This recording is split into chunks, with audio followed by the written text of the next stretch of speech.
In this video, I'll show you how to buy crypto on Bybit using the mobile app. First, open the Bybit app and log in.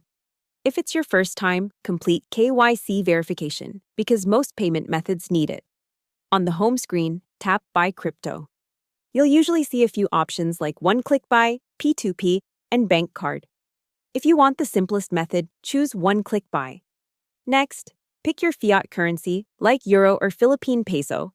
Then choose the crypto you want to buy, such as USDT, BTC, or ETH. Widen and enter the amount, then select your payment method, card or bank transfer, depending on what's available in your region. Review the exchange rate and fees, then tap Buy and follow the payment steps. Once the payment is successful, the crypto will appear in your Bybit funding wallet.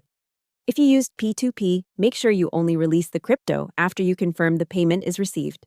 Hope the tutorial was helpful. Subscribe to my channel and see you in the next video.